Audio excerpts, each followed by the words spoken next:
Selamat pagi Malaysia. Terima kasih karena bersama dalam channel ini. Berita seterusnya. Tapi sebelum itu, sila tekan butang like, komen, dan share video ini. Berita hangat untuk kali ini sumber diambil Suara.tv. Azmin bercita-cita nak jadi PM Dr. Mahathir.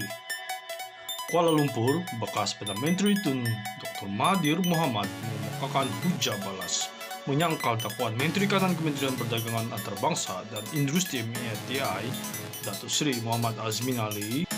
Saya telah diberitahu mengenai tuduhan Azmin bahwa saya yang merancang penubuhan Perikatan Nasional PN.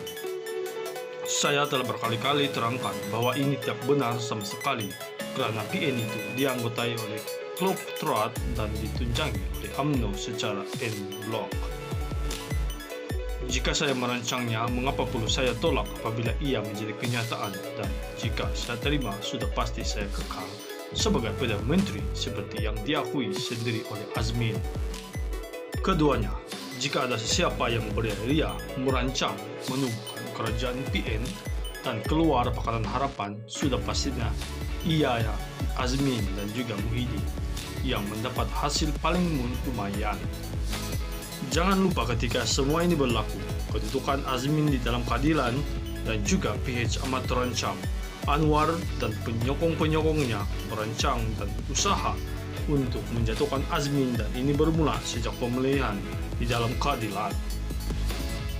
Anwar secara terbuka menyokong Rafizi yang menentang Azmin untuk jawatan timbalan presiden, dan apabila usaha tersebut gagal, muncul pula video yang mengaitkan Azmin dengan pelakuan seks sumbang. Ini menambah tekanan kepada Azmin, dan apabila beberapa penyokong Anwar dikatakan terlibat di dalam penyebaran video tersebut, kedudukan Azmin di dalam keadilan serta hubungannya dengan Anwar menjadi untenable atau tidak boleh diperbaiki. Kerana itu, walaupun saya menentang tindakan Azmin merancang langkah Sheraton, tetapi saya faham kenapa dia buat demikian.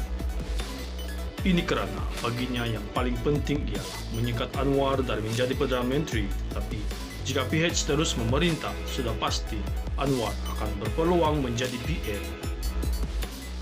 Di masa yang sama, Azmin juga bercita-cita untuk menjadi PM.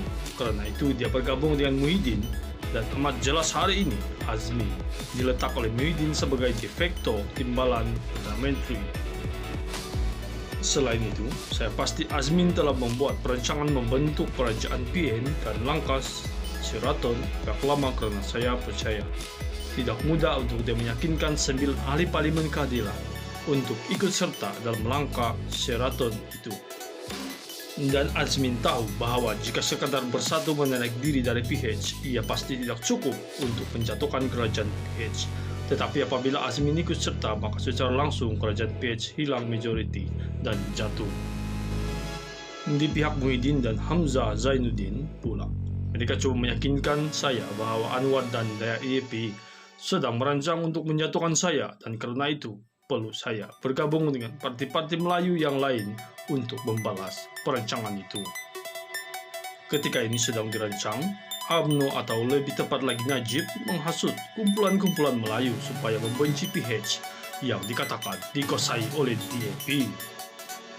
Selain isu Rom, statut dan ICERD yang dikaitkan dengan Raja-Raja Melayu, mereka juga menabur kebencian dan pendustaan mengenai isu kematian Adib, LTTE, tabung haji, dan apa saja berkaitan Melayu dan Islam yang dapat dipersalahkan kerana PH dan DAP selain memainkan isu perkauman.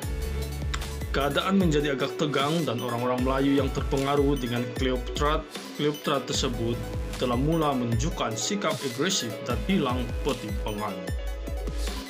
Malangnya, orang Melayu yang percaya dengan dakwah kleptokrat tidak sadar bahawa isu mengenai Melayu dan Islam ini semata-mata usaha untuk membebas diri penjara-penjara dari menghadapi tindakan undang-undang. Buktinya, hari ini, segala isu yang ditimbul mengenai Melayu Islam tidak lagi menjadi isu dan didiamkan begitu sahaja. Kerana itu, saya bersetuju hadir ke Kongres Maruah Melayu yang hari ini diguna sebagai tuduhan terhadap saya yang menyokong ke arah pembentukan kerajaan PN. Jika ada yang masih ingat kehadiran saya ke kongres itu, saya gunakan untuk ingatkan orang Melayu mengenai perlunya bekerja keras dan mengubah sikap jika mahu kekal bersaing pada masa kini.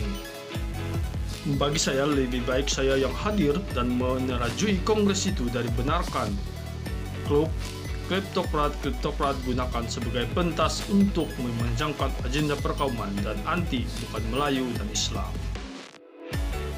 Inilah peristiwa dan perkara yang berkait dengan terbentuknya kerajaan PN dan langkah Sheraton.